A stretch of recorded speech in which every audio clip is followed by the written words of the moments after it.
96 और स्वार विधानसभा सीट पर मतदान जारी है। स्वार विधानसभा में सुबह 9 बजे तक 7.93% वोट पड़े हैं, जबकि अगर 96 की बात करें तो यहां पे 9 बजे तक करीब 10% मतदान हुआ है। मिर्जापुर की 96 और रामपुर की स्वार विधानसभा सीट पर उपचुनाव के लिए मतदान की प्रक्रिया जारी है। 13 मई को मतगणना होगी और आगामी लोकसभा चुनाव के मद्देनजर ये सीट बेहद महत्वपूर्ण है। इन दोनों विधानसभा सीटों पर भारतीय जनता पार्टी ने अपने सहयोगी अपना दल एस के प्रत्याशियों को मैदान में उतारा है।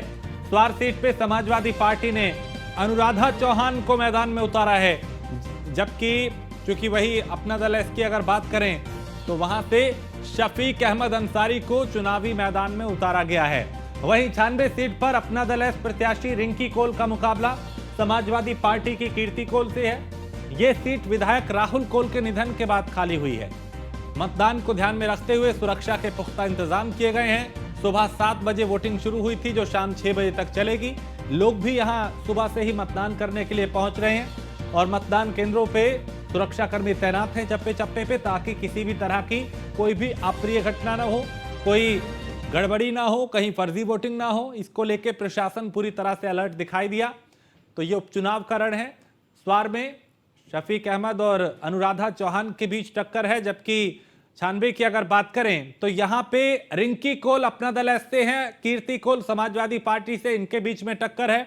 इन दोनों ही सीटों पे इन दिग्गजों की किस्मत का जो फैसला है वो 13 मई को होगा, जिस दिन नतीजे आएंगे। लेकिन उससे पहले आज चूंकि मतदान का दिन है और लोग मतदान करने के लिए पहुंच रहे हैं, अलग अलग मुद्दे अलग अलग क्षेत्र के, यानी दोनों, चाहे स्वार की बात करें, चूंकि यहां पे जो रामपुर की स्वार सीट है उसकी अगर बात करें तो यहां पे चूंकि आजम खान के जो बेटे हैं अब्दुल्ला आजम, उन्हें एक मामले में सजा हुई, उसके बाद उनकी विधायकी को रद्द किया गया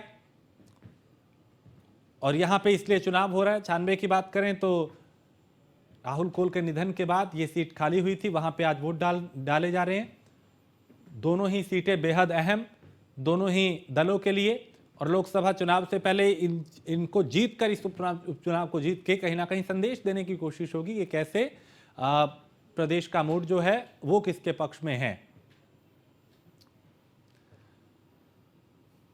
और कर्नाटक विधानसभा के लिए वोटिंग जारी है। कर्नाटक की सभी 224 सीटों के लिए मतदान हो रहा है। कर्नाटक राज्य में कुल 5 करोड़ 21 लाख मतदाता हैं जो अपने मत का इस्तेमाल करेंगे। वहां पे किंग कौन होगा, इस पर भी सबकी निगाहें हैं, अलग अलग मुद्दे। और उसको लेके हमने देखा कि उत्तर प्रदेश के मुख्यमंत्री योगी आदित्यनाथ भी कर्नाटक गए थे चुनाव प्रचार के लिए। प्रधानमंत्री नरेंद्र मोदी, गृह मंत्री अमित शाह, तमाम भारतीय जनता पार्टी के दिग्गज जो थे वहां सभाएं करते, सम्मेलन करते, समीक्षाएं करते, रोड शो करते हुए दिखाई दिए थे। और कैसे कर्नाटक को जीता जाए, पूरी ताकत राजनीतिक पार्टियों ने वहां पे झोंकी, चाहे बीजेपी हो, कांग्रेस हो या अन्य क्षेत्रीय दल। और अब कर्नाटक में चूंकि 5 करोड़ 21 लाख मतदाता आज अपने मत का इस्तेमाल कर रहे हैं, मतदान हो रहा है और वोटिंग जो है जारी है। सुरक्षा के वहां भी पुख्ता इंतजाम है। सुबह से ही लोग मतदान के लिए मतदान केंद्रों पर पहुंच रहे हैं। कर्नाटक में 224 विधानसभा की सीटें हैं और कर्नाटक राज्य में कुल 5 करोड़ 21 लाख मतदाता हैं जो अपने मत का इस्तेमाल करके सरकार चुनने का काम करेंगे। ईवीएम में आज कैद होगी उम्मीदवारों की किस्मत और नतीजे बताएंगे कि जनता किसके साथ गई और किसके खिलाफ गई। तो आज कर्नाटक की 224 विधानसभा सीटों पर मतदान हो रहा है, वोटिंग हो रही है। सुबह से ही मतदान केंद्रों पे लोग पहुंच रहे हैं मतदान करने के लिए। सुरक्षा के यहां पुख्ता इंतजाम किए गए ताकि किसी तरह की कोई भी गड़बड़ी ना हो, कोई अप्रिय घटना ना हो, कहीं फर्जी वोटिंग ना हो। और कर्नाटक को जीतने के लिए तमाम दिग्गज हमें वहां दिखाई दिए थे, रोड शो करते, सभाएं करते, सम्मेलन करते। और पीयूष तिवारी हमारे संवाददाता इस खबर पे ज्यादा जानकारी के साथ। पीयूष, कर्नाटक की 224 सीटों पे आज वोटिंग हो रही है, इस वक्त क्या अपडेट मतदान को लेकर? देखिए, अगर बात करें तो कर्नाटक के विधानसभा की 224 सीटों के लिए सुबह 7 बजे से ही मतदान जारी है। और अगर हम बात करें तो आज शाम 6 बजे तक अपने मताधिकार का जो वहाँ पे जो मतदाता है वो प्रयोग कर सकते हैं अपने मताधिकार का। प्रधानमंत्री नरेंद्र मोदी ने भी कर्नाटक के लोगों से राज्य के विधानसभा चुनाव में बड़ी संख्या में मतदान करने का आह्वान किया है। और अभी तक की जो जानकारी मिल रही है, 9 बजे तक करीब 8.21% तक मतदान भी हुआ है। तमाम बड़े जो दिग्गज चेहरे हैं वो लगातार जो वोटिंग प्रक्रिया है उसमें हिस्सा ले रहे हैं। चाहे कर्नाटक के पूर्व मुख्यमंत्री और कांग्रेस नेता जगदीश शेट्टार की बात करें, वो हाल ही में उन्होंने वोट डाला है, और इसके साथ ही जो कर्नाटक के मुख्यमंत्री हैं उन्होंने भी वोट डाला है। और सबसे बड़ी बात है कि इस वोट डालने से पहले कई लोग अपना कहीं न कहीं विरोध भी जता रहे हैं, और कई लोग सिलेंडर लेकर प्रतीकात्मक तौर पर वहां पे पहुंचे हुए हैं मतदान केंद्र के बाहर, और कहीं न कहीं विरोध भी कर रहे हैं। और इसके साथ ही अगर हम बात करें तो केंद्रीय मंत्री हैं और भाजपा नेता है शोभा करंदलाजे, उन्होंने सीधे तौर पे कहा कि मतदाताओं को मतदान केंद्र पर आना चाहिए और ज्यादा से ज्यादा मतदान करना चाहिए। अगर हम बात करें तो कर्नाटक में विधानसभा चुनाव चुकी हो रहे हैं, और चुनाव आयोग ने पहले से तैयारी कर ली थी, और चप्पे चप्पे पर निगरानी की जा रही है कि किसी भी तरीके से कोई भी जो बाधा है वो इस चुनावी प्रक्रिया में ना हो। चूंकि आज मुख्यमंत्री जो वहाँ के हैं बसवराज बोम्मई, उन्होंने वोट डाला है, और वोट डालने से पहले उन्होंने गायत्री देवी मंदिर में पूजा अर्चना भी की है। इसके साथ ही अगर हम बात करें तो कई तस्वीरें ऐसी भी देखने को मिल रही है जहाँ पे दुल्हन भी, जिसकी जो आज शादी है उसकी, वो भी कहीं ना कहीं वोट डालने पहुंच रही है। तो निश्चित रूप से चाहे वो अभिनेता हो, नेता हो, सभी लोग अपने मताधिकार का प्रयोग कर्नाटक विधानसभा चुनाव में कर रहे हैं। बहुत शुक्रिया पीयूष जानकारी के लिए। तो कर्नाटक के रण में भी आज चूंकि मतदान का दिन है और 224 सीटों के लिए आज वोटिंग हो रही है। कर्नाटक में कुल 5,21,00,000 मतदाता हैं जो आज अपने मत का इस्तेमाल कर रहे हैं। सुबह से ही लोग कतारों में लग के मतदान कर रहे हैं। सुरक्षा के पुख्ता इंतजाम है ताकि किसी तरह की कोई लापरवाही, कोई अनियमितता, कहीं पे किसी तरह की कोई अप्रिय घटना ना हो।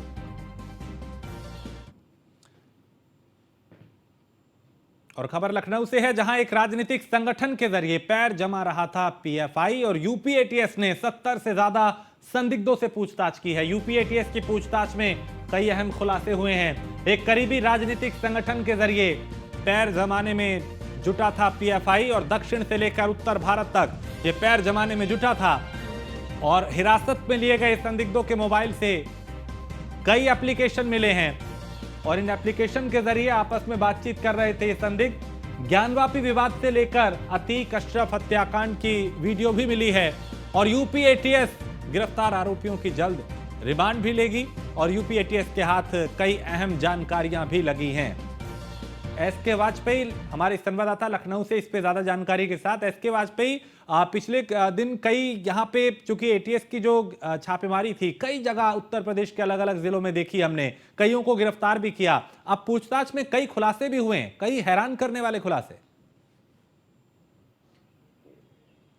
बिल्कुल निश्चित तौर पर, क्योंकि अगर हम देखें तो पीएफआई जो कि एक प्रतिबंधित संगठन है, सीएए और एनआरसी के जब जिस दौरान प्रदर्शन हुए उस दौरान बड़े पैमाने पर इसने पूरे प्रदेश में, उत्तर प्रदेश के भी करीब 29 से 30 जिले थे जहां पर इस संगठन ने सुनियोजित ढंग से दंगे कराए, वहां पर चीजें अव्यवस्थित कराने की कोशिश की, कानून व्यवस्था को चुनौती देने की कोशिश की। हालांकि उत्तर प्रदेश से लेकर केंद्र तक की एजेंसियों ने जब जांच की तो इन सारी चीजों का खुलासा हुआ कि कैसे बड़े पैमाने पर पीएफआई संगठन के जरिए पैसों का ट्रांसफर किया गया, ऐसे लोगों को दिए गए जो कहीं न कहीं हिंसक प्रदर्शन कर सकें, कानून व्यवस्था को चुनौती दे सकें। हालांकि तब से यह संगठन प्रतिबंधित है, लेकिन बावजूद इसके यह संगठन लगातार अंदर खाने अपने पैर पसारने की कोशिश कर रहा था। चूंकि केंद्र सरकार की तरफ से इस संगठन को प्रतिबंधित कर दिया गया है, तो ऐसी स्थिति में इससे जुड़ा हुआ एक राजनीतिक संगठन है जिसके जरिए यह फंडिंग और साथ ही साथ अपने नेटवर्क को मजबूत करने की कोशिश कर रहा है। आपने वो भी चीजें देखी होंगी कि सिमी जब प्रतिबंधित हुआ तो वो दूसरे को रिलेट संगठनों के जरिए अपने नेटवर्क को लगातार चला रहा था। हालांकि इसकी जानकारी मिलते ही सुरक्षा एजेंसियों की तरफ से कार्रवाई की गई थी। कुछ इसी तरीके का इनपुट उत्तर प्रदेश एटीएस को भी मिला था। जब एटीएस ने 70 से ज्यादा संदिग्धों को उठाया, उनसे पूछताछ की, तो कई अहम खुलासे मिले, जिसमें सबसे बड़ी बात यह पता चली कि उत्तर भारत से लेकर दक्षिण भारत तक लगातार यह संगठन अपने नेक्सस को बढ़ाने की कोशिश कर रहा था, युवाओं को बरगला कर अपने नेटवर्क में शामिल करने की कोशिश कर रहा था। उनको ऐसा साहित्य और ऐसे चीजें उनको उपलब्ध कराई जा रही थी जिससे कि वो भड़क कर कोई भी हिंसक काम कर दें या फिर कोई भी कानून व्यवस्था को चुनौती देने वाला काम कर दें।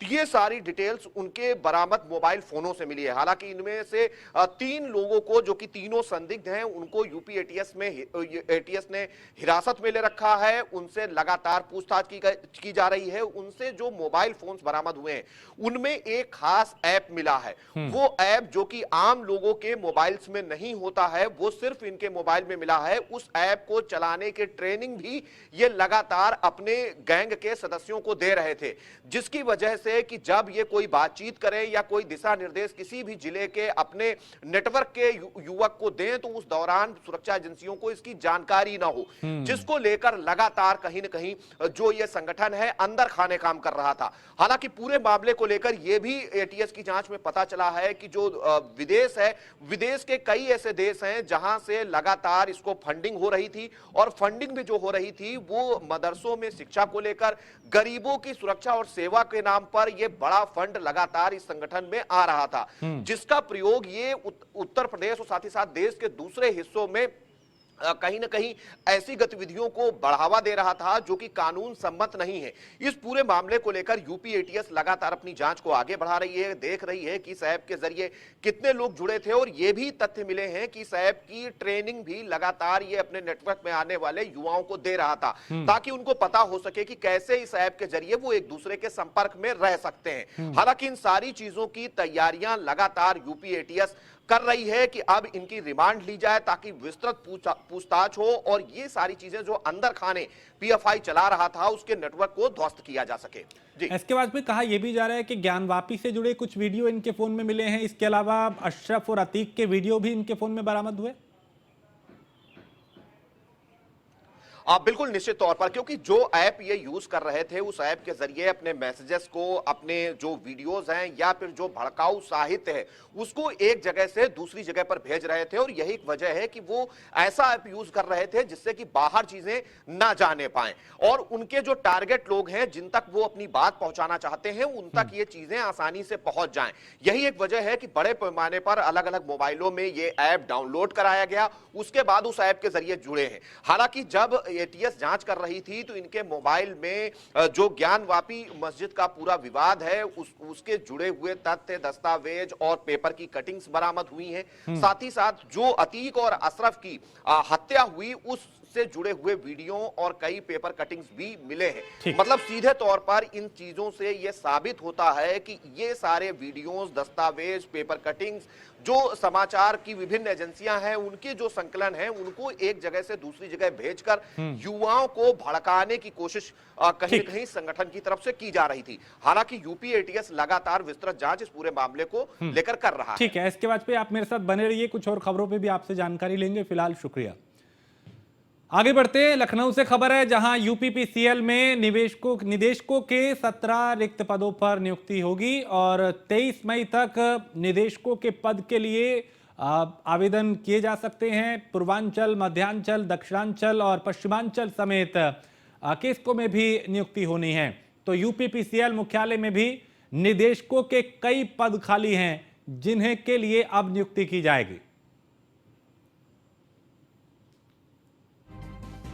तो यूपीपीसीएल में निदेशकों के 17 रिक्त पदों पर नियुक्ति होगी। ज्यादा जानकारी इस बारे में एसके वाजपेयी देंगे। एसके वाजपेयी, यूपीपीसीएल में निदेशकों के 17 जो रिक्त पद हैं उन पे जल्द नियुक्ति होने की प्रक्रिया शुरू हो रही है।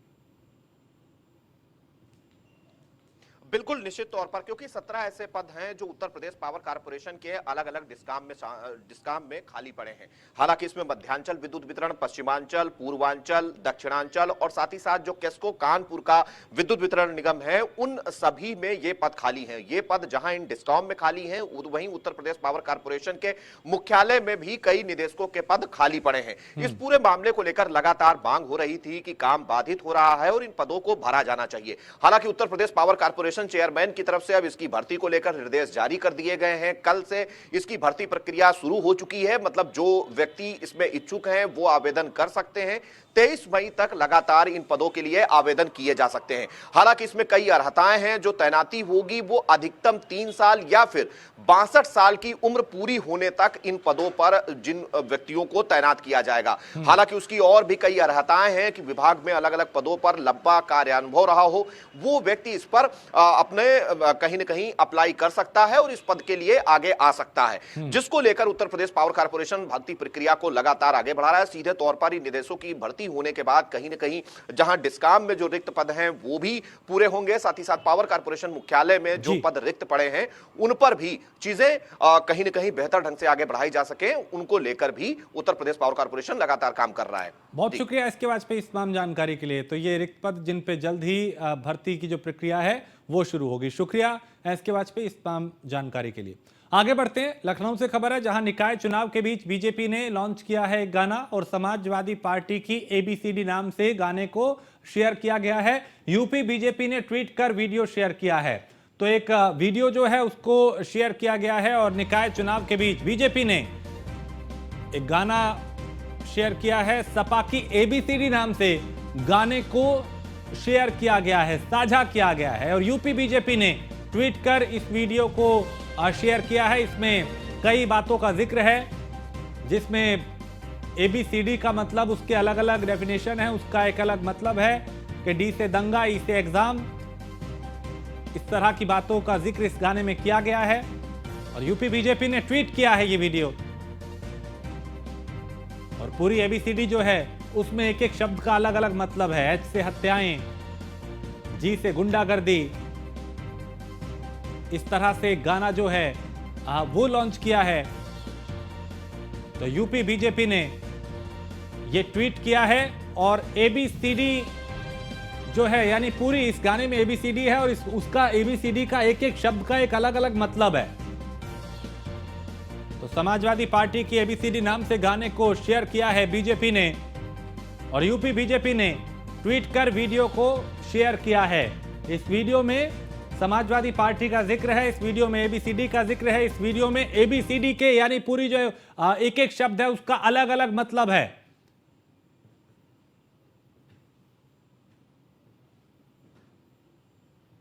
सपा के राज और महिलाओं का होता था। टी से टेंडर जो सिर्फ अखिलेश के चहेतों को ही मिलता था। यू से उपद्रव और उत्पाद जिसे मचाने में सबसे आगे रहते हैं सपाई गुंडे। बी से वंशवाद जिसका सपा में आज भी बोलबाला है। और डब्ल्यू से वकालत जो अखिलेश ने आतंकियों को बचाने के लिए की थी। एक्स से जैसे ज्यादा कोई मतलब नहीं होता था वैसे इनके राज में पुलिस का कोई मतलब नहीं होता था। वाई से यारी जो सपा की हमेशा अपराधियों और गुंडे माफियाओं से है। और जेड से जीरो जो इन्होंने अपने राज में उत्तर प्रदेश को बना दिया। डिक्शनरी को ना तो अब उत्तर प्रदेश पढ़ना चाहता है और ना ही देखना, इसलिए इस बार सपा का जड़ से सफा होना तय है।